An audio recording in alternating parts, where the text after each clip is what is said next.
Noise, general, honeypot's latest. And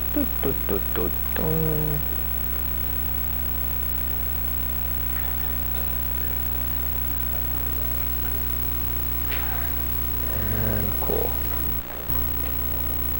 All right. Oops, I'll keep walking in there. All right, good afternoon. Thank you for heading up to the honeypots class. Over the next, what I have, 75 minutes, I'll be thrilling you, hopefully, about the exciting world of honeypots, specifically the latest tools and toys, what's going on in the field. I'm assuming this group is a pretty geek crowd, so I'm going to stay away from the high-level stuff and get a little more technical. Black Hat tends to be a more technical group. During the presentation, if you have any questions, feel free to beat me up. Nice thing is, like I said, we have 75 minutes. So that gives us a lot of time to play. Okay, good afternoon. My name is Lance Spitzner. A little information about myself before we kick off. I'm a senior security architect for Sun Microsystems. This means I travel all over the world helping Sun customers. The really neat thing about that is I get to see people having different security problems, different security situations, things like that. I really do mean all over the world. I just came back from Bombay, Bangalore, Singapore, Bangkok. Well, it was actually before the whole SARS thing.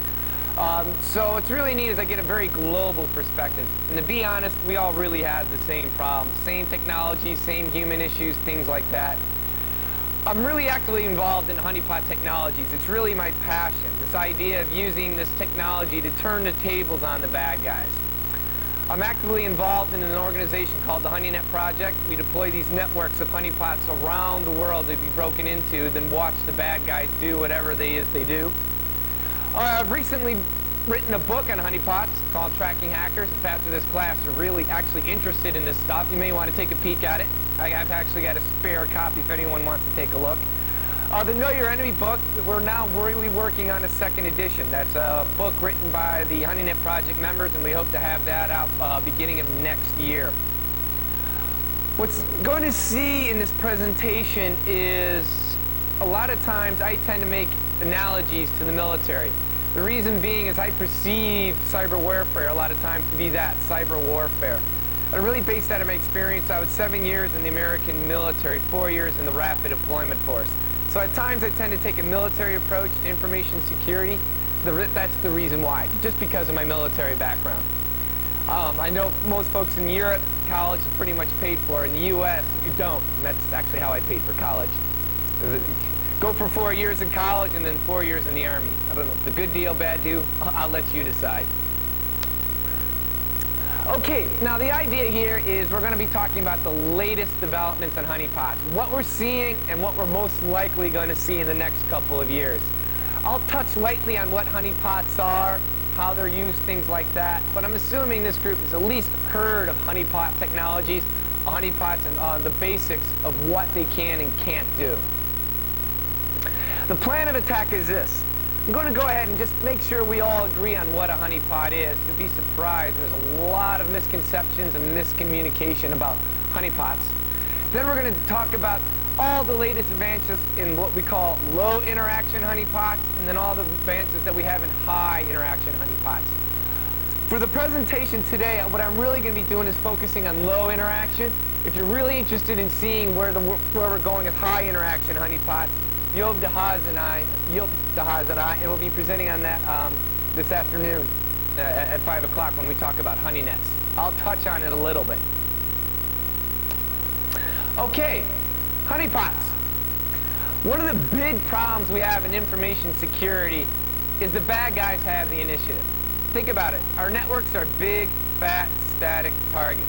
The bad guys can attack them whenever they want, however they want. They're not going anywhere.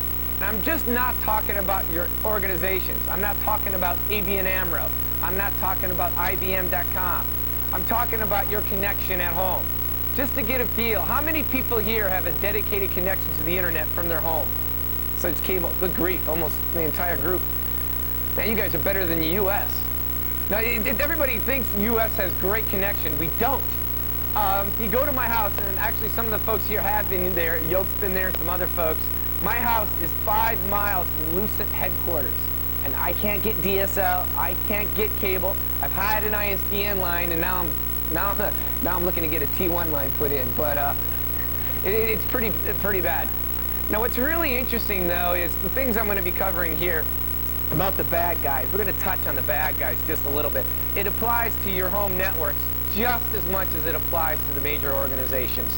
I'm guessing that most of you here that raised your hand to have a dedicated connection to the internet, your systems are getting probed, I'm guessing about 10 to 20 times a day.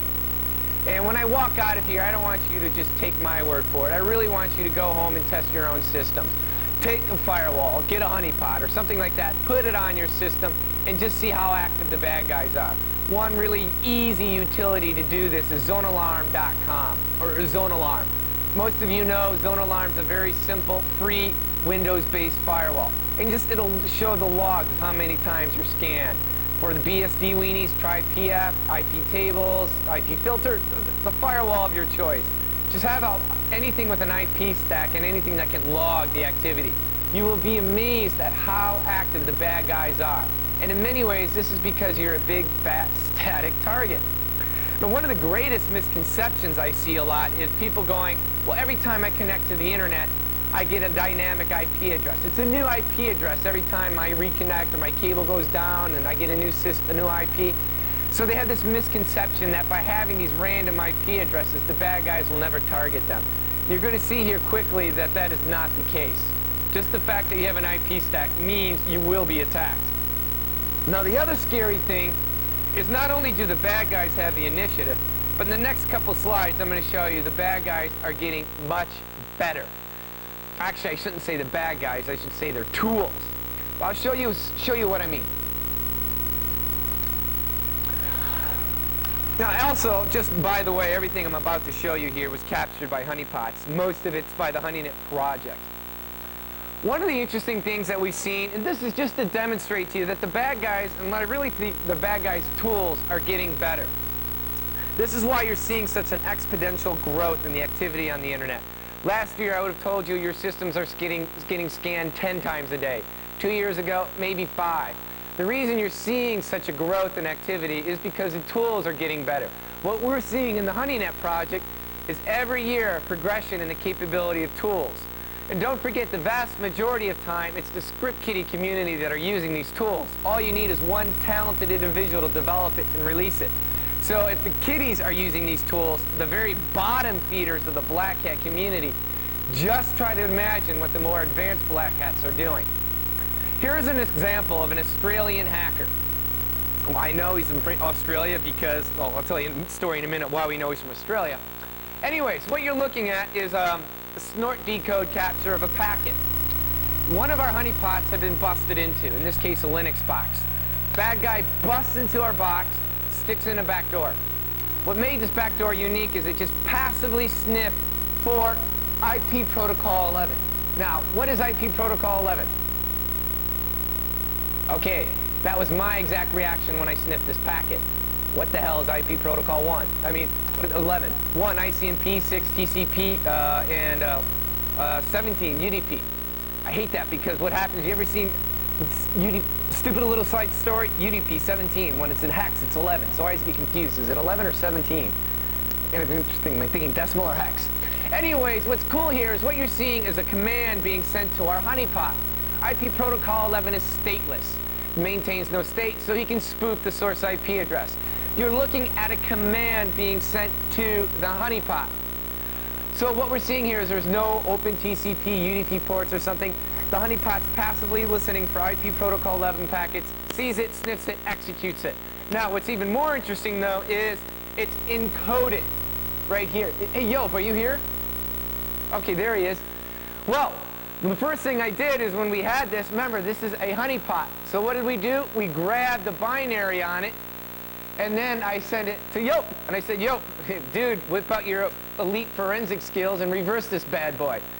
Yope reversed it, and then goes ahead, and we now sniffing the packets and decoding them in real time. And here's one of the commands. That was executed. Now, Yope, correct me if I'm wrong. You had a hard time reversing it because the code was such crap. Hard to remember what it was about. This is the reverse challenge. We'll get into that in a minute. So what you're seeing here is interesting, is this is the command he's telling the honeypot to execute, which could easily be your system. He's saying, hacked honeypot. He doesn't know it's a honeypot.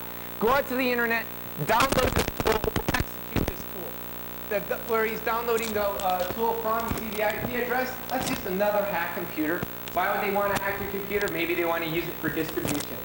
He downloads this tool, and then it executes this tool. Any idea what this tool does? It's an email scrounger. What this tool does on the hacked computer, it goes out to the internet and scours the internet for email addresses, ICQ websites, or anything. It collects these email addresses, builds a database, and then this guy was selling them to spammers. The more hacked systems he had, the more emails he could scour, the more emails he could sell to spammers. Now what's really interesting, quick side story, is we took this binary and did the reverse challenge. I think it was last year. I'm just curious, how many people here are familiar with the reverse challenge? Did you ever heard of it? Okay, about 5, 7, 8. What we did in the HoneyNet project, and Yope was one of the leading guys, we released the binary to the community and challenged everybody to reverse it and see who could reverse it and document the binary the best. We had 30 entries. And what's interesting, out of those 30 entries, we had, one of the questions is analyze the, once you reverse it, analyze the code and profile the guy who developed it. And by profile, we mean, was he a good developer, was he a good coder, or was he a bad coder? Out of those 30 entries, 29 said, this guy is a bad coder, he doesn't know what he's doing, da-da-da-da-da-da-da. Out of those 30 entries, we got one entry that said, yeah, this coder's elite, he's good stuff, he knows what he's doing. Well, you put 2 and 2 together, and yeah, you figure it out.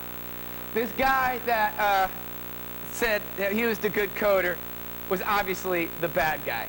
He was the hacker. And the reason we know it is because after we released our results, we were contacted by the Australian police and said, the guy who, one of the guys that won your contest, he's in jail. And he just confessed to the whole thing, including hacking your honeypot and doing the binary and stuff like that. Now, the whole funny thing, though, is even though the guy wrote the binary, he still only got 7th place in the challenge. Which means 6 people were able to reverse his own binary better than him. So, little funny story there. Something else that we saw very interesting, and this is probably one of my favorite, just because it demonstrates you really got to stay on your toes. Now, what's interesting on this is it's a standard packet captured from an IPv4 network. But if you look at the packet, it says IPv6. Now, what is IPv6 doing in a total IPv4 network? Honeypot in Mexico was hacked by a group of Italians. Anybody from Italy here? Because we got some, they're just talking away in Italian. It'd be interesting to have somebody just check it out real quick. So we got some Italians hacking honeypots in Mexico. They bust into the computer. It was actually Solaris. They go in with a DTSP-CD exploit, standard exploit. One of the things we see in our honeypots is it's not so interesting how the bad guys break in, it's what they do afterwards. Now, what was very interesting on this honeypot is when the bad guys broke into it, they enabled IPv6 on it. Remember, this is a total IPv4 environment. And then proceeded to do all their IRC chats through IPv6 tunneled through IPv4. Now, this caught us with our pants down. Because think about it. Well, the neat thing is with the honeypot, you can quickly detect some anomaly like this. I mean, this might be a little harder to detect in your very large networks. But what's neat about this, or actually what can be frightening about this, name me a single IDS vendor that can decode and analyze IPv6 traffic. It's kind of like encryption. What happens as we start globally using IPv6? Now, I don't even think TCP dump. Can TCP dump analyze IPv6? Yes, no, anybody know? It can? Okay. One of the things but there's no IDS vendors currently that I know of that have signatures or rules that can analyze and generate alerts based on IPv6. Snort can now. After this, we sent this to Marty, and Marty added IPv6 to Snort, but it can only decode it for analysis purposes. It cannot generate signatures. So this is something interesting here. Organizations are going to have a tough time from a detection in IPv6 environments, especially if they're encrypted. So I thought that was very interesting. So honeypots allow allow us to take the initiative with the bad guys. They really allow us to turn the tables on them. Now, it's a security resource whose value lies in being probed, attacked, or compromised. That's a pretty general definition of what a honeypot is. Then again, honeypots are a really general, flexible tool. So one of the things I want to get across, honeypots don't solve a specific problem. Most technologies do. Firewalls prevent the bad guys. They keep the bad guys out. IDS systems detect the bad guys. You have encryption, you have PKI. They're all designed to solve specific problems. Honeypots are more like a tool that you just throw out there. And this really flexible tool can do a lot of different things. I'll be kind of touching that on here a bit. I really want to focus more on some of the more advancements we're seeing. But it's really a flexible tool that has lots of different applications. You can use them for research. You can use them for incident response. You can use them for detecting attacks. You can use them even for preventing attacks. So they're really, really highly flexible tool, but they all share the same common description or definition. Their value lies in the bad guys interacting with them. Now, they all really do also share the same concept. The concept is they have no production or authorized activity. Any activity or interaction with the honeypot is by definition most likely malicious or unauthorized activity. Any packets being sent to the honeypot is most likely a probe, scan, or attack. In the case of a honeynet, if the system initiates an outbound connection, that means your system's most likely been attacked, broken into, and the bad guys doing the internet. Think of it in this terms, from detection. For years, people have been focusing on anomaly detection. You know, this whole theory of developing advanced algorithms for anomaly detection. With a honeypot, anything is an anomaly because by definition, the honeypot should see nothing. It's a very, very simple concept, but it's because of the simplicity that they have powerful advantages. As I was mentioning here too, I just really want to reiterate, because the reason I really like to focus on this is a lot of times people have tended to try to define a honeypot by what it does. A honeypot deceives attackers. Well, no, it lures attackers. Well, no, it's used to research the bad guys. If the answer is yes, it does all that and much more. So honeypots are very broad, and in fact, that's one of the problems there's been such confusion about them. Now, in general, there's two types of honeypots: low interaction and high interaction. Interaction defines how much activity you allow the bad guy to have with the honeypot. In general, a low interaction honeypot emulates services, operating system, things like that. And then these emulation services interact with the bad guy. Examples of such honeypots include Deception Toolkit, Spectre, KF Sensor, HoneyD, one of my personal favorites. High interaction honeypot emulates nothing. It gives a real operating system for the bad guys to interact with. Now, the more interaction you have, the more you allow the bad guy to do, the more you can learn about the bad guy. However, the more you allow the bad guy to do, the more complexity you have, and the greater the risk. The bad guy can use that honeypot to hurt or attack other people. So, which is better, low interaction or high interaction? Neither. It really depends on what you want to do. My personal passion is high interaction honeypots because we can use those to learn about the bad guys. Maybe people don't want to learn. Maybe they just want to do detection to help their IDS systems, or they want to try prevention. So a low interaction honeypot, like I said, is something that emulates. In other words, there really is no real operating system for the bad guys to get onto. It's much easier to deploy because it's just a piece of software you install on a computer and you stick out there on the internet. The real problem, though, is they're really designed to capture known activity because it's emulation. So the emulation says, bad guy does this, I respond like that. So you're not going to be able to detect the unknown. You're not going to be able to detect IP protocol 11 encoded packets sending remote commands to your hacked honeypot, or IPv6 tunneling, things along those lines. So the low emulation stuff is great in that it's simple and low risk, but it doesn't capture all that information, mainly IP header and maybe some of the basic activity of the bad guy. This is what I mean. Here's some source code out of the FTP emulator for HoneyD. HoneyD is, just curious, how many people have heard of HoneyD? Oh wow, most of you, great. HoneyD, developed by Niels Provost, based in the University of Michigan. It's actually a German citizen studying in the States right now. Niels is a great guy. He does a lot in stenography, but he also does a lot in honeypots. You can expect some really new, cool stuff for HoneyD soon that I just found out like 2 days ago. I'll be talking about it, but it's not on the slides. Okay, here's an example of the code. It's really basic shell code scripting. It's also the only code I really understand. That's why I picked this slide. I'm a pathetic coder. That's why I kiss up to people like Joop. Take them out to dinner. Okay, all you see here is a script. In other words, it's an FTP server. This emulates an FTP service. And what this script basically does is this. And it says, if they type the command quit, do this. If they say system, do this. If they say help, do this. If they say user, do this. Da-da-da-da-da-da. And then at the bottom, hey, if they do something I've never seen before, just say generate an error message. You know, it's kind of like those little text games we used to play 10, 15, 20 years ago. You see a wolf in the woods. There's an axe laying behind him. What do? Pick up axe, or, you know, talk to dwarf, or something like that. Same thing, you know, same mentality. You have these pre-described actions of the bad guy, and then you react a specific way. It's very hard, though, to really do full emulation of an FTP server. In this case, HoneyD does not allow you to upload or download files with the FTP emulation. It only allows you some basic commands. The best way to emulate a full-blown FTP server is to have a real FTP server.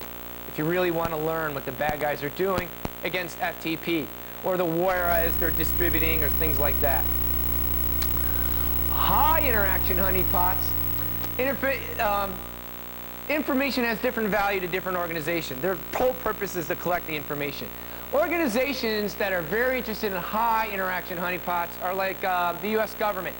Their idea is to deploy high interaction honeypots all over the internet for something called early warning and prediction. Get a lot of information on the bad guys, and maybe we can go ahead and detect and predict an attack before it happens, or a new worm, or a new tool. So what it does, like I said, it gains information, but that information has different value to different organizations.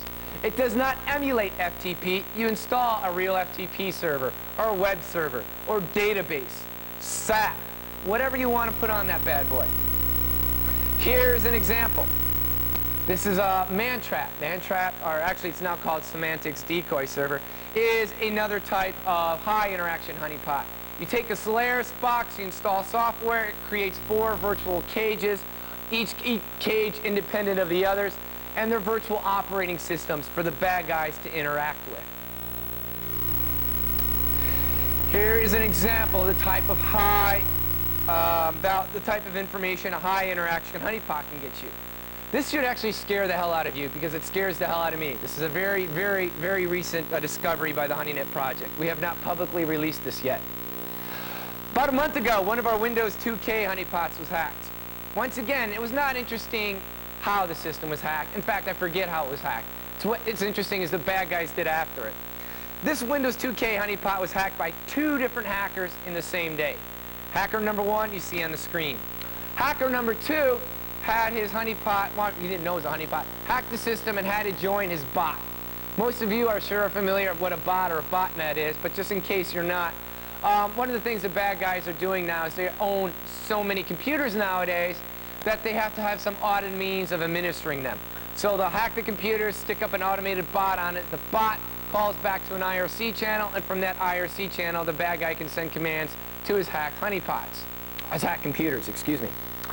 Now, in the case of our honeypot, bad guy whacks it, stick it in his bot, our bot joins the net. When our honeypot joins the net, we get to see all the other hacked computers on his net. In this case, the bad guy had over 18,000 computers hacked under his control, and we could see all of them. We sent the information to CERT, trying to be good citizens. Here's a list of 18,000 computers. CERT didn't care because CERT was busy.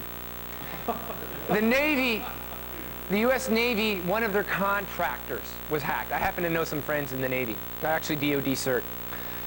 This contractor's computer that was hacked, I believe it was a Solaris computer, same thing. Bad guys hacked it. They have so many computers under their control. They put a bot on it for remote control of the computer. In this case, the botnet was made up of over 140,000 hacked computers. It was so large that the network kept breaking apart. But at one point they had over 140,000 computers under a single group of individuals' command to do anything they want. Very frightening power. Now the other thing that we saw is right here. This is very interesting. The bad guys are doing credit card fraud. This is not shocking news. They've been doing it for years. You go to any IRC channel, they trade for credit cards. It's the currency of the underground. What is frightening now is in the past 2 months, we're seeing even the low-level kiddies not only do it, but in a highly automated fashion. What you see on the screen is this. The bad guys are hacking e-commerce sites or developing databases of credit cards. They'll hack an e-commerce site, and then they'll put an autonomous agent on the hacked e-commerce site's database that plugs into the IRC channel. They start hacking databases all over the world, all plugging into their IRC channel. They then stumble across a credit card number they steal from somebody else, and then they match it. They send this credit card number to their IRC channel, which you see right here. And they execute a command, CC limit. I've got this credit card number. They take this credit card, send it out to all the different databases, and then if there's a match, it gives you the limit. Here, $880. There, $9,600 and some dollars. You send a different command. It'll give you the user's name, home address, purchase history, credit card history, phone number, their PIN number. We're seeing the same thing now happen with bank accounts. We're seeing people trading stolen eBay accounts, PayPal accounts. We even saw some bank accounts being transferred, all by the lowest script kiddie. What was really scary for you IRC users, we're seeing the ops involved in this.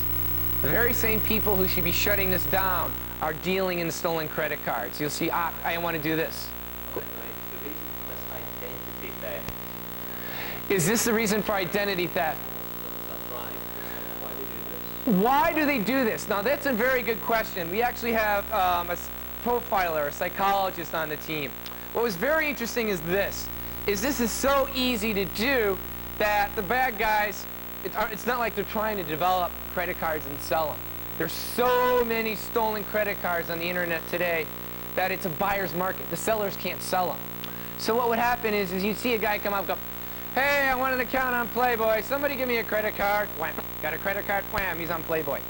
Hey, I want to buy a laptop. I need a credit card. It was almost like, you know, boom, boom, boom, boom, boom. We'd seal them. It was almost like dealing in drugs. Hey, I want to buy 100 credit cards. And somebody go, oh, I'll sell you some. Here's a couple freebies so you know my stuff is good. Try out the credit cards, and then we can talk. Kind of like dealing in drugs, a little sample. It's to the point now where it's just, you know, no big deal. Whoops. Like I said, what was interesting too is, what was one of my favorites is the guy goes, hey, I'm selling credit cards, and I'm not Romanian. Romanians have really bad reputations for just selling really bad stuff. Question?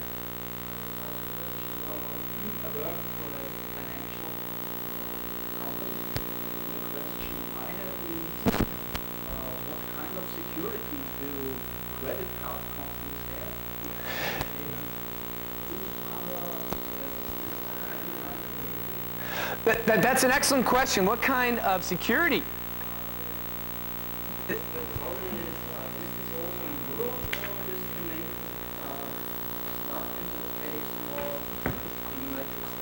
Is the problem more in the U.S. or stuff like that? The problem is not the credit card companies or the banks. They can afford the security. The problem is when you got some person out somewhere in the world goes, I want to sell coffee beans. So they sell up a mom and pop store on the internet selling coffee beans. And then they have a database for credit cards. Or what they'll do is they'll go through a third-party merchant or an exchange person that'll deal in the stolen in the credit cards.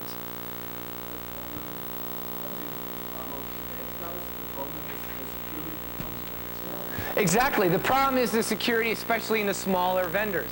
This is why I don't use my credit card to buy from small, unknown stores. I only buy from the big stores.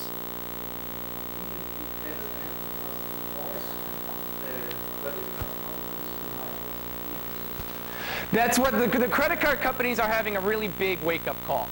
I don't know if you guys remember, about 3 months ago, CNN had a very big article about how 8 million credit cards were stolen. Nobody ever really knew. There was no, well, how those credit cards got stolen. It kind of got hidden. I've got some friends, and I found out what happened. A lot of times what happens is a merchant, say a merchant and stuff like that, when they are dealing and taking credit cards over the internet, and you submit your credit card, it doesn't go straight to Visa and get validated. It goes through a third party. This third party is kind of like acting like a broker. All these merchants come to us, give us the credit card information, and then we'll go to the banks and the credit card companies and validate for you. What happened was this third-party vendor here, what they did was this. This is so stupid. Some bad guys actually were dialed in, did the authentication, acted like they're a vendor, and got all the information, and then got stole the 8 million credit cards. The bad part is the reason the war dialers were able to do it is because the instructions on how to dial in and do this was on the company's website for all their vendors and stuff like that. So all the hackers did was go to the website, read the instructions, dial in, and grab 8 million credit cards. So the credit card companies are really reacting because they're losing a lot of money, but it's a security issue. But what scared us is A, the sophistication of tools we're seeing used, B, the unsophisticated users that are using them. It's not some elite hacker out there who wants to bust in and get credit cards. It's some 13-year-old kid who wants Playboy. So he goes to this channel, grabs a stolen credit card, and gets Playboy. Things along those lines. So what you're seeing here is very just wide access. And it's just always an eye-opener. I've had honeypots out for 4 years, and every time one of these guys gets hacked, my paranoia level just goes and grows and grows. Okay, now let's start talking about some advanced honeypots. What time is it? I don't have a watch or anything. I flew in this morning. I'm all messed up. 2:35. What's that? 2:35. So we got half an hour? Okay. Okay, open source honeypots. I'm going to start off with HoneyD. For a low interaction honeypot, HoneyD is pretty cutting edge stuff. It's one of my favorite honeypots. Niels is just coming up with some great stuff. Open source, you can grab the source code. It's what I would, like I said, a low interaction honeypot immediately emulates services and operating systems. And it's really cool how it does it. So I'll go here in a minute. First of all, one of my favorite things about how HoneyD works is this. Traditionally, most honeypots are put honeypot software on computer, honeypot monitors IP address of computer. Well, if you have a Class B network of 64,000 computers, or 64,000 IP addresses, what good is having that one IP address of that one honeypot? You know, it's really going to limit the capabilities. What's neat about HoneyD is this. It monitors your unused IP space. So out of your Class B network, if you only have 1,000 computers, HoneyD monitors all 63,000 of the other IP addresses. And it does it automatically using ARPD or some of the other tricks you want to use. So what happens is this. When it sees any type of connection going out to an unused IP address, i.e. it hasn't been assigned or not used, it assumes somebody's being naughty. There's a worm on your internal network. You have an employee scanning where they shouldn't. You got a third-party vendor what they shouldn't be doing, what they shouldn't be doing. Things along those lines. Niels has done testing with it on a Class A network, and he's monitored up to 16 million IP addresses. Single computer can handle interactions with thousands of bad guys at the same time. So what happens is this. You're monitoring all your unused IP space. Bad guy probes an unused IP. HoneyD sees that, pops up a virtual honeypot on that IP address, and now starts interacting with the attacker. So you can learn what Mr. Naughty is being up to.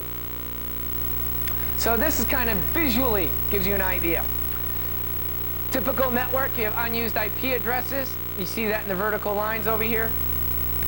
What you do is you take your HoneyD computer. It can be a simple Pentium computer. Remember, a honeypot is only interacting with the bad guy. So you can stick a honeypot, an OC12, and it could be a Pentium with 64 megs of RAM. It's not an IDS system that's looking at every packet. Honeypots are very simple, very cheap, low resources. So you take your old Pentium computer, stick it on here. Now, if that is not your honeypot, what HoneyD does is monitor all other unused IP addresses and creates virtual honeypots for those unused IP addresses. And those virtual honeypots can be anything you want.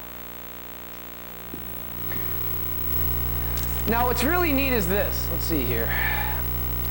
is how it does these things for some really neat things. First of all, it emulates an IP stack. Basically what Niels has done is he's created an IP stack in user space.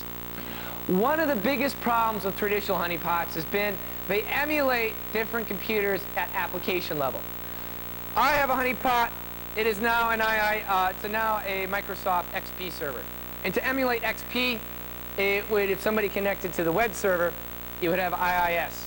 Somebody connected to the file service, and you would have a Windows file server, stuff like that.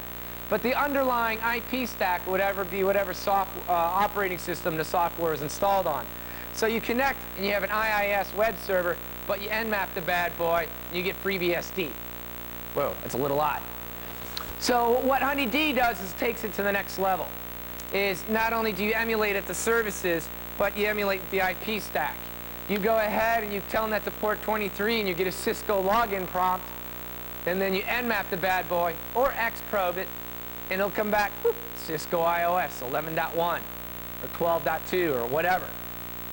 So what he's done with the IP stack is it'll go ahead and, since it's running in user space, he can spoof the responses. And how he does that is really neat. Basically what what Niels has done is he takes Fedora's Nmap database, just a flat file full of the OS fingerprints, and he feeds it to the HoneyD process. So when HoneyD ever sees somebody Nmapping it, it just goes, grabs the Nmap database and gives it the response that you want Nmap to see. So in other words, he's using the bad guys' very tools against them. Fedora releases a new database, just give it to HoneyD, and HoneyD will respond however you want. At the annual HoneyNet party, we get together once a year. Niels set up a HoneyD daemon that was monitoring just a Class C network where every IP address was either a Cray or a VAX or some, VMS or some big massive computer, and you'd Nmap it, and sure enough, Cray, VMS, VAX, or whatever. So that's a really neat capability that adds another level. It creates fake networks also. What you can do is you can add hops with latency. So you can actually create additional networks behind these virtual routers. It can emulate advanced services. Recently, Brian Caswell, the Snort guru, he's the rules guy, develops rules for Snort. He developed an RPC emulator for HoneyD so he could test Snort-based attacks against RPC. And then he would launch attacks against the Snort, the HoneyD RPC process. So you can have pretty advanced RPC emulation. Another really neat thing is right now HoneyD has the capability where if it sees attacks, if you want, it can create Snort IDS signatures based on the attacks. All sorts of interesting things. What he's now adding is passive fingerprinting. In other words, it will also tell you the operating system of the remote guy. He just does that by building HoneyD to work with POF. POF is maintained by Bill Stearns, originally written by Michael Zalewski. It's a very powerful tool that can just passively monitor packets and tell you how many hops away the bad guy is and what operating system it is, which is some really cool stuff. So what we're seeing here is HoneyD being open source is almost like not a honeypot solution, but a honeypot toolkit. And it gives you all the components to build you the tools, or build you the honeypots you want. So in other words, I want to monitor these IPs, or these unused IPs. I want these IP stacks. The only real limitation with HoneyD is it only has probably about 5 to 10 emulated services. Very, very limited. However, it being open source, you can create these services in anything you want. I've already seen services created in Java, Perl, Shell. I think we got maybe 1 or 2 in C, who knows. So you can create the services in any form of language you want, which really gives it flexibility. But you'd have to create a lot of them yourself. Totally command line based, there really is no nice GUI for it yet. Mike Davis has ported it to Windows, but it's really limited on Windows. Oh, shoot, I forgot, one more really neat feature. What you can also do with HoneyD, if you really want to get advanced, is you don't even emulate. What you say is this: HoneyD, if somebody connects to port 80, don't even emulate a port server. Launch Apache or launch FTP, stuff like that. So now you can actually have the capability of calling on and forking real processes to do real things with the bad guys. The advantage there, more to learn. The disadvantage, obviously from a risk or security issue. Hold on here, let's see here. Okay, now, here's another new concept that we're seeing. NetBait.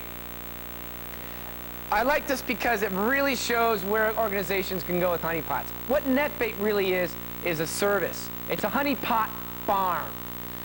The idea is this. Instead of you, organization, deploying honeypots and having to build, deploy, and maintain them, an organization, they call themselves NetBait, but anybody can do this, I will create a farm of honeypots, and they will look like however you tell me to them.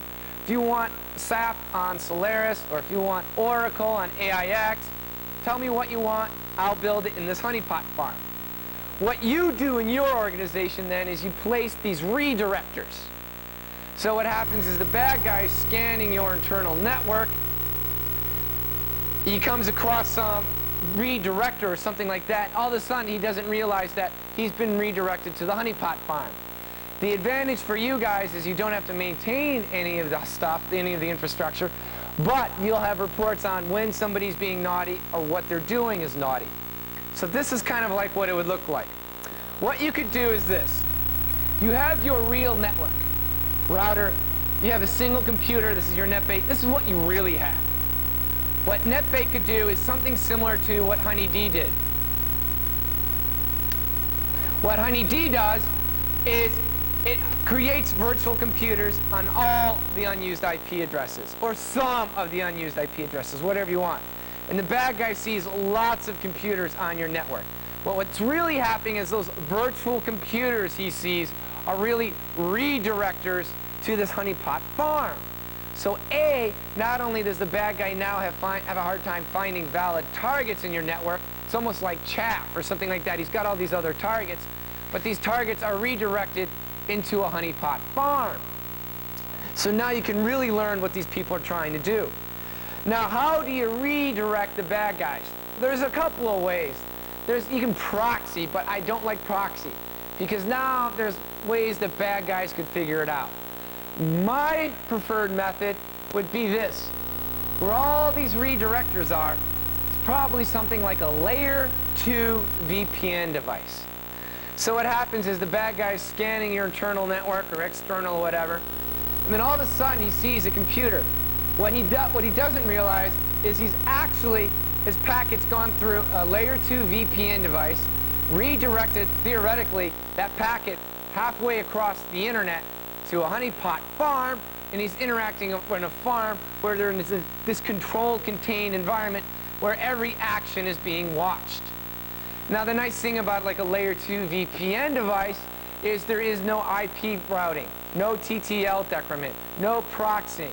At the most, really the only signature of a VPN device would be the latency. And depending on how you set it up, that may or may not be that detectable.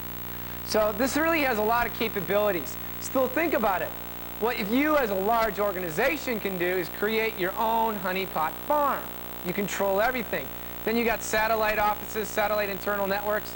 Instead of having to have them deploy honeypots, you just send them, FedEx them, mail them a single VPN device, a little black box. You have them put that out wherever they want on their internal network.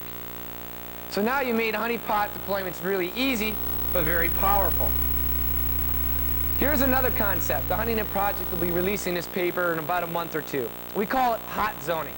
I actually got this term from Marcus Random. One of the challenges with honeypots is how do you create nice, enticing targets for the bad guys to break into? Our response is you don't. You use the existing nice and enticing targets. For example, you've got a mail server sitting right here. Mail servers are very high priority targets. You bust into the mail server, you can do all sorts of nasty things, or anything. So you have some high value target, a web server. Now what you do is this.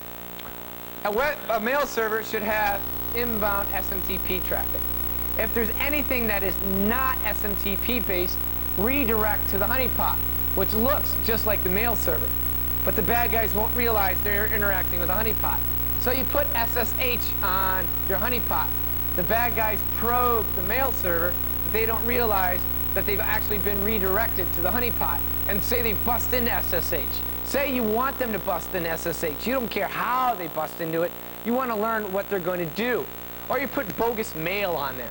And then you just go ahead and mess with the competitor. Maybe it's a competitor that breaks into you and wants to read your mail. Well, you put mail in there that tells them that, you know, the competitor is going to be bought out or something like that. Lots of different things you can do. So anything going to port 25 goes to the mail server. Anything going to anything else goes to the target system. You can do a lot of different things. You can do this by using just source and destination NAT. I was just talking to Nico, something like NPLS. Yeah, something potentially like that for changing. Now what's really neat is some folks have come up with some code called net switch, or bait and switch, sorry. You take a layer 2 device right here, and the layer 2 device is running a modified version of Snort, almost something like Snort inline. Whenever you see an attack being launched against port 25, that attack is redirected to your honeypot also. So not only are we now redirecting any and all traffic but port 25, we're also redirecting any attacks against to the honeypot. So now the bad guys think they're really attacking your mail server because they really are launching attacks against that IP address, but everything's being redirected to the honeypot over here. Has a lot of very powerful capabilities. This is where we want to start going with honeypots. Instead of just putting out these blasé systems out there that anybody will break into, want to see if there's really more advanced clientele out there, busting into more high priority targets. Other question? Okay. Like I said, if you got any questions, feel free to beat me up, else I'll just sit here and keep talking. Tools like Nmap and profile operating systems can say this is Windows. Why can they not say this is funny port type A, this is funny? Okay, the question is how come Nmap can't go and say, hey, this is a honeypot type A, honeypot type B? With emulated honeypots, you can. You develop the tool, and there are techniques to fingerprinting HoneyD. There are techniques to fingerprinting Spectre, KFS sensor. My response to you to this would be, if your mail server is, let's see, OpenBSD 3.3 running postfix, if that is your mail server right there, then your honeypot over here is OpenBSD 3.3 running postfix. So what you have here is more of a, I guess you could say more of an app. I guess I have this slide in the wrong thing. This should be in the high interaction honeypots. So this would be a high interaction honeypot, and it's a real operating system. There is no emulation. So the bad guys will get onto a real operating system and things along those lines. So really, conceivably, the only way they could detect it is maybe even see a latency, or if you're doing some IP address translation or something like that. We're just now starting to play with this idea. Like I said, what's really neat is allow us to go against the bad guys. Here's another interesting concept called smoke detector. I like the concept. I don't like the folks that have the product, but the concept's cool. Say you got a high value system here, your financial server, and you have computers on your network. Now here, this slide shows you the bad guys are on your computers talking to the financial server. When you have a big honking database, and maybe it's a mainframe, or it's a big Sun server, or something, or a Linux cluster, and you got this big high thing, only certain people should be communicating with it. You know, your Sun workstation, your HP server, this server, these servers should never initiate a connection to the financial database. If they are, that means somebody's maybe broken into them, or an employee's being naughty. Because we already know ahead of time which employees and their IP addresses should be talking to their to our financial server. So what smoke detector does this: you drop an appliance on your system, and what the appliance does is this: if any of these guys try to initiate a connection to a system they should not be initiating to, think about it. Most of your servers should never initiate a connection. Your databases, your web servers, your mail server, oh, mail servers, yeah. But some of your other servers, a lot of them should never initiate connections. If they do, something bad is happening. So what smoke detector does is not only does it generate an alert saying, hey, somebody initiated a connection they shouldn't have, but if it's a TCP connection, it'll send a reset or something like that, tearing the bad guy's connection down. So that they can't even communicate with the system over TCP, even if they want to. And think about it, it's almost like a honeypot. These systems should not be talking to them. If they are, they're being naughty. Let's shut them down. So this is kind of another cool honeypot concept. Here's another recent idea. And I'm going to ask you, how are we doing on time? I just have no clue. 2:45. Cool. 2:55. Oh, so much for you being the timekeeper. Yeah. Anybody reliably? No. Okay, honey tokens. This is really another cool concept. Actually, the concept is not old. I mean, the concept has been around for a while. The term is new. The idea is this. Remember the definition of a honeypot: a security resource whose value lies in being probed, attacked, or compromised. We didn't say computer. The reason being, you don't have to be a computer to be a honeypot. A honey token is any element, any item, any entity that, once again, should have nobody interacting with it. It can be a credit card number. It can be a social security number. It can be patient records. It can be whatever you want. But if anybody's using it, you know they're being naughty. An example, I'm a hospital. Hospital have millions of patient records. The United States, they just released legislation called HIPAA. Under the HIPAA Act, patient data must be protected. If patient data is violated, not only hospital administrators in the hospital be fined, they can be held criminally liable. They can go to jail. So there's great interest on patient data and the privacy and protection of patient data. Well, if you've got millions of records, how can you detect when somebody's been naughty? One idea. On the patient database, you create a bogus patient record. Something popular, say in the United States, is creating one called John F. Kennedy, one of the late presidents who had very interesting medical history. Well, you create this fake record called John F. Kennedy and you stick it in your database. By definition, no one should be authorizing this record. Now, if somebody retrieves this record and tries to read it, by definition, they're being naughty. This is a honey token because they shouldn't be communicating with it. So it's very easy, simple detection. You can do the same thing with social security numbers or credit card numbers. How do I know if I'm an e-commerce site and my database has been stolen? Normally the bad guys just grab, take it, and run. Well, if they do that, you know, the real easy way to know that it's been taken is you put bogus social security numbers or bogus credit card numbers in the database. If all of a sudden you see that number taken or it's going across your network, you know somebody's grabbed your database. Instant, simple detection. Now this really isn't new. It was taught by Cliff Stoll in Cuckoo's Egg. Wonderful book. It's a lot of fun to read. In Cuckoo's Egg, one of the things that Cliff Stoll did is he had a hacker break into his system. A bad guy, in this case a German, was trying to steal military records. How he was able to determine this is one of the computers the bad guy broke into, he populated it with different types of files. Financial files, human resource files, top secret files, all made up. But he wanted to see which files the bad guy grabbed.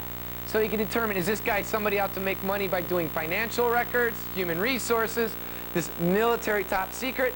Well, the bad guy grabbed the military top secret. Question? Going back to the bogus social security numbers, let's say I put a bogus social security number into my network, and then it shows up at a credit reporting house. How do they know where to go and say, you know, we got this bogus social security number, it came in, someone stole it, your database. How do they get that number back to me so I know my database is hacked? Okay, good question. That's actually the first time I've been asked that. Something you could do is, one, there are certain number ranges that are fake for social security numbers. You go to the IRS and say, I want to do fake social security numbers, and boom, they'll give you a block or a range or stuff like that. And then you could potentially say, coordinate with the IRS, hey, we're using this right now. If you see this number pop up, let us know. Right now, though, there is no like Honey Tokens R Us kind of organization where you register your honey token. So that might be an interesting idea. So you would either have to work with somebody who distributes social security numbers or credit card numbers, stuff like that. Question?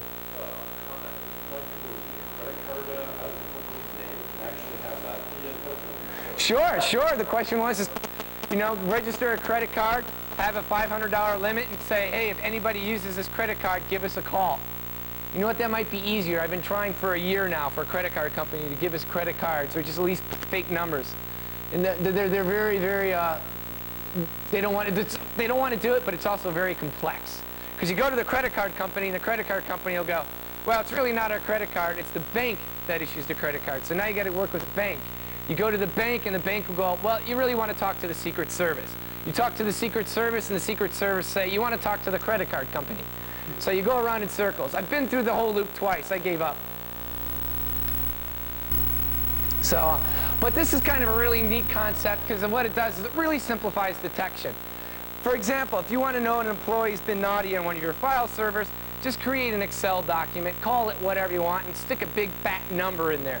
That number is now a signature. If you see that number flying on your network, you create a snort signature for it, you know somebody's being naughty. Just a number big enough to be unique. You know, give it purchase order number 1583, you know, just some long purchase order number. If you see that number flying on your network, you know somebody grabbed this file. So put that file where they shouldn't be. I really like honey tokens because they're just a very, very simple concept. But that very simplicity can be their power. Okay, I'm going to touch on high interaction tokens. No, high interaction honeypots.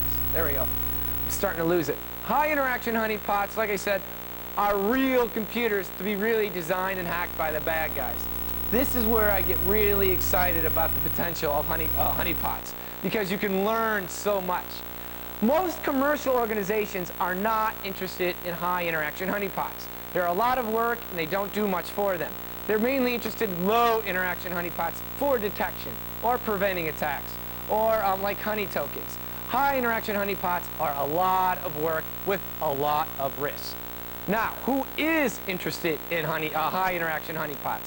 Security research organizations like Symantec, Security Focus, IIS, or ISS, things like that.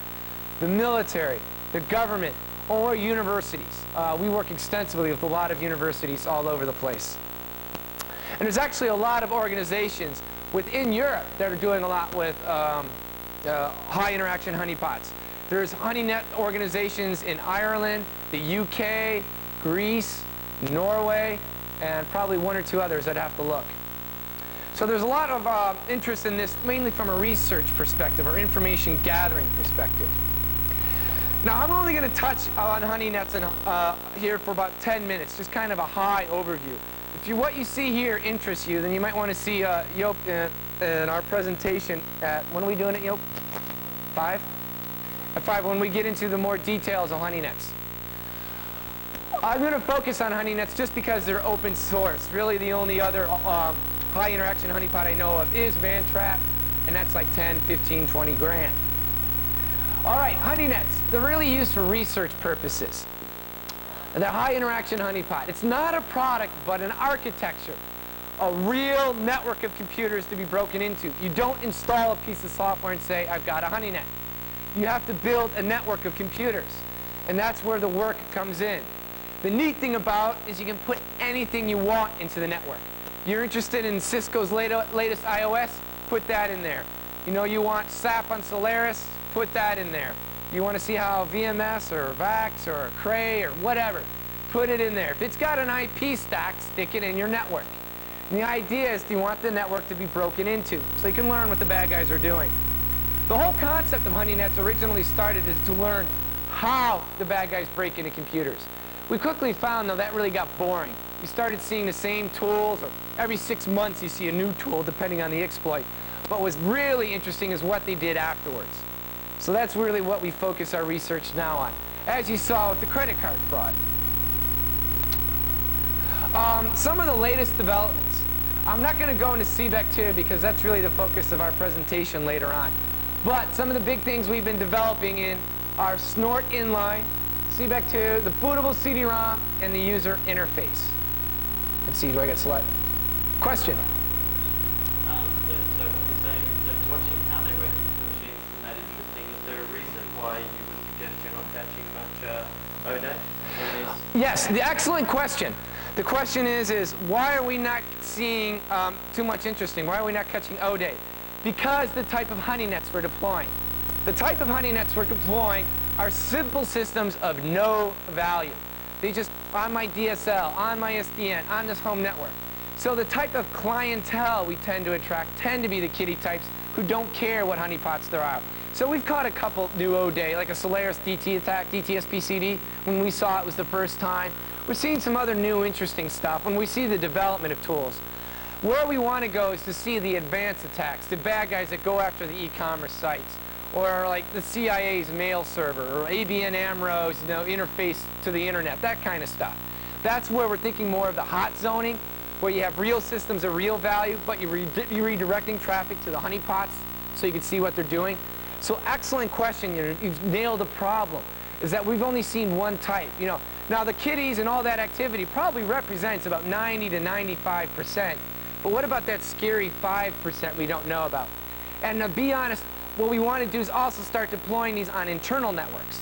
What's happening on the internet is all very well and interesting, but what's happening on the inside of ABN AMRO's networks, or a military network, or a secure top secret network? See, now the problem that organizations like the HoneyNet project is nobody's going to let us deploy a HoneyNet on their real systems, nor would we want to. Too many issues. So what ends up happening is, for you to deploy a high-value honeypot like that, it has to be the organization that has the high-value systems. But that's where we are going. So that's an excellent question. Any more questions? All right, now what you're looking at here is the new flavor, the new future of HoneyNets. HoneyNet Gen 2, second generation. It's designed to get the bad guys. How it works is this. You take a layer 2 bridging device. We call it the Honeywall Gateway, or a Honeywall. And you plop it anywhere on your network. Layer 2, no TTL decrement, no IP routing, nothing. The device is invisible. The bad guy doesn't know it's there. This device is your primary device for data control and capture. We allow the bad guys into our network. We allow them to do whatever they want, but we have to control and capture everything they do. We have to control them because they're naughty. They're going to try to use these very same systems to hack other people. And we also have to capture what they do, which can be difficult because nowadays everything the bad guys do is encrypted. If little Johnny finds out that your computer does not have encryption on it, he will install it for you. We see that repeatedly. So what's happening is this. Bad guys whack the honeypots in here, whatever. We have to control what they do outbound in an automated fashion without them knowing it. First generation technology was crude, simple, but did work. The Honeywall Gateway counted the number of outbound connections that happened out to the internet. When the bad guys hit a limit, we blocked any more outbound connections from that IP address. A good number was like 10 an hour. The idea being, we allow them to download their tools, send their emails, IRC chats, but not enough to DOS, scan, stuff like that. The vast majority of bad guys never caught on to it. In fact, I don't know of one that ever did. But that's simply because of the clientele we had. They didn't care. They just did whatever they want, and they went on to their next system. Since we're going after the more advanced guys, we have to be a little more careful. We want the ability so they can't fingerprint a HoneyNet. In other words, hack a system, go out 10 times, hey, is the system there? 2, we had to come up with a more advanced system because if we allow 10 outbound connections, they can do damage the first 10 outbound connections. So we've developed something called Snort Inline, originally developed by Jed Hale, maintained now by Rob McMillan. Real curious, how many people here have heard of Snort Inline? Okay, only about 5, 7. By the way, we're pushing real hard to have it integrated with Snort 2.0. In the next couple weeks, it might actually be Snort. Depends how much I have to kiss up to Marty. The idea is this. We take a modified version of Snort and we slap it onto this Honeywall Gateway. Bad guy launches an attack from this system. It goes through the gateway out to the internet. What we do is this. Snort Inline is a modified gateway IDS system that acts in gateway mode. It not only detects activity, but as a gateway allows or denies the packet to go through. So what happens is this. Bad guy launches an attack. It goes through the IDS gateway. Right here. We see the attack, and the IDS gateway says, oh, matches an alert or matches a signature or something. We see something naughty. Bad guy's going out to the internet. So what it can do then is it can drop or block the attack. So what happens is this. You now have a new option in Snort, well, with this Snort Inline. It's not only alert, log, or pass, but drop. Now, we even actually added one more feature to this, and this is pretty much HoneyNet specific. What actually we do is if we see an attack going through a layer 2 bridging device here, is we allow the packet to go through. We do not drop the attack. What we do, though, is as the packet or as the attack goes through the layer 2 device, we flip 1 byte of the attack payload, disabling the attack. So the bad guy's sitting there launching his elite exploit, and as it goes to this layer 2 gateway that he has no idea sits there and exists, his exploit code is being modified as it hits the wire. So he never sees it. All he sees is the responses from his system. Exploit fail, exploit fail. This is how you do it. On the top, you see snort inline with the drop option. See attack, block it. But on the bottom, notice the addition of a new line, replace. In other words, see exploit code. If exploit is launched, modify it so it actually doesn't work. If for some reason the exploit still works, launch bend shell instead of bin shell. How many Unix systems you know have a bend shell on them? So what you've done here is you've disabled the capability of the bad guy to launch an attack. Now, the challenge you run into here, though, is the fact there's always the small chance that you'll get an advanced attacker, and that's what we're going for, who will launch an attack that we've never seen before. And that attack will be failed to be detected by the IDS signature and then go out to the internet and they'll actually exploited an individual. Now we with the HoneyNet project, our reaction to that is cool. Why? Because we've just captured everything they did. They downloaded from the system, we captured them hacking into our system. We captured their keystrokes. We captured them downloading the toolkit, compiling it, configuring it, launching it. We captured the snort, the network capture of it. We have now the snort signature. We have everything. So for a research organization, we see the value of, in the worst case scenario, you have an advanced attacker doing something we've never seen before and a system gets exploited. But now the whole internet community can benefit from learning that. And that we, the HoneyNet project, that's a risk we're willing to assume just so we can share that information. And also keep in mind it's always an arms race. We throw the HoneyNets out there, the guys will try to come up with something else. 5, okay, thanks. So I've got a couple slides left. I'm not really going to be able to finish up. Since we got 5 minutes left here, let me just cruise through here and then we'll do questions and answers. CBEC 2, he's going to be talking about it. Bootable CD-ROM. We're developing a CD-ROM that boots into this gateway, so you don't have to do anything. Everything's there ready for you. User interface. I was going to do a demo. Come to the HoneyNet thing later on at 5 if you want to see the demo. It's actually really cool. I'll be demonstrating some real attacks, and we show you how in real time we can analyze everything the bad guys do. Keystroke by keystroke, binaries, rootkits, conversations, all sorts of real stuff without them knowing it. But that's what I'll be demoing here at 5 if Job and I have time. Okay, to summarize, we're just really beginning to see the potential of honeypots. They really have an exciting future. In that honeypots are in many ways where firewalls were 8 or 9 years ago. That's not my quote, that's actually Marcus Random's quote, one of the guys, 4 founders of firewalls. So you're going to see a lot of developments by honeypots in the next couple of years and see an emerging technology. For example, working with IDS systems, being used by law enforcement. I don't know, all sorts of real exciting capabilities.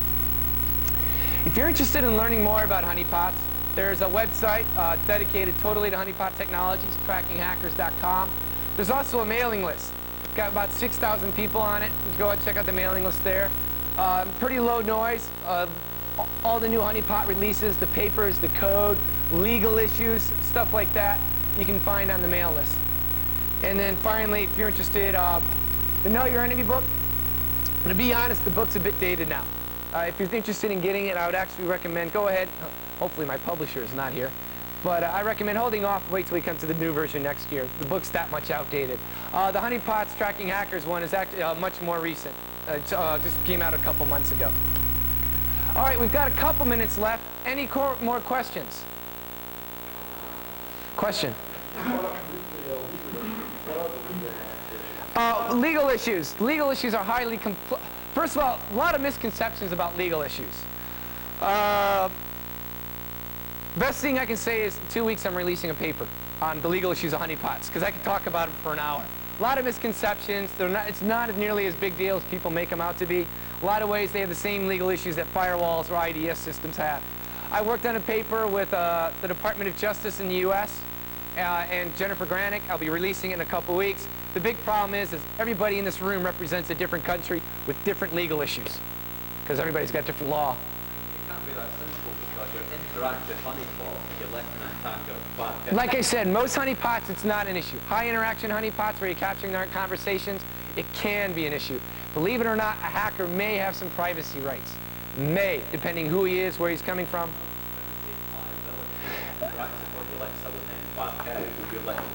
Then you're also bringing in the point that liability is a civil issue, not a criminal issue, so it's in the state courts, and boom, it can get really confusing. The big three issues that people bring up are entrapment, liability, and privacy. Or as you say in the UK, privacy.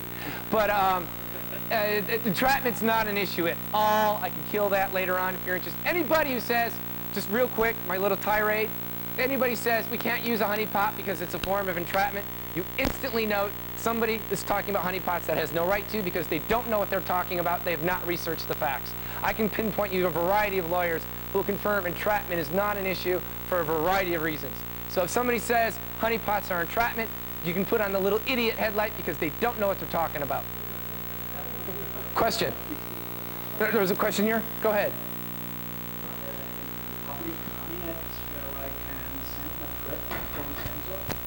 Are there any public honey nets? Not that I know of, no. In other words, you can redirect stuff. University of Texas actually has a Q&A honey net.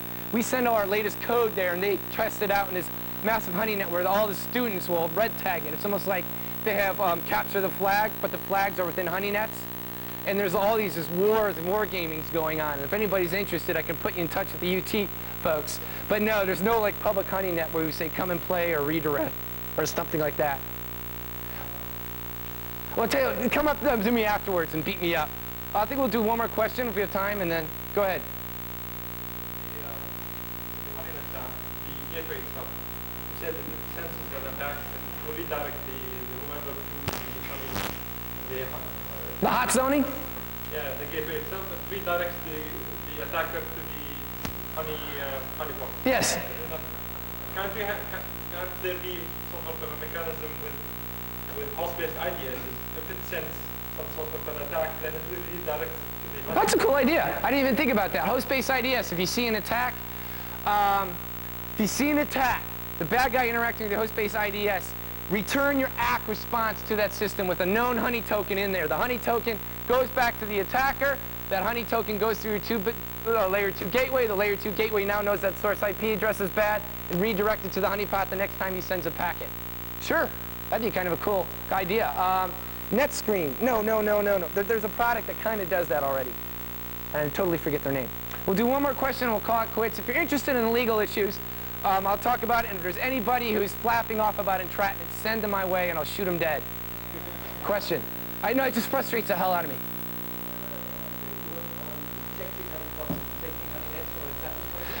Question, detecting honeypots or honey nets? Not really. The vast majority of bad guys we see don't care. It's almost like wearing seatbelts. They don't do it because they think it'll never happen to them. We see it all the time. We have captured hackers hacking our systems, talking to each other, talking about this really cool honey net technology and stuff like that, and sharing ideas, not realizing they're on a honey net and we're watching them. Very, very, very interesting stuff. I've even actually approached them a couple times, and they really wig out. Some other interesting stuff, stories there. Oh boy. But no, we haven't really seen it because most of the bad guys don't know or don't care. Like a bunch of Romanians. Okay, I was on a honeypot. I don't care. I've got 10,000 other computers I own. And what are you going to do? Come back to Romania and arrest me? So we're just now starting to see it, but I haven't seen too much of it. Okay, I think it's a quarter after. What time is it?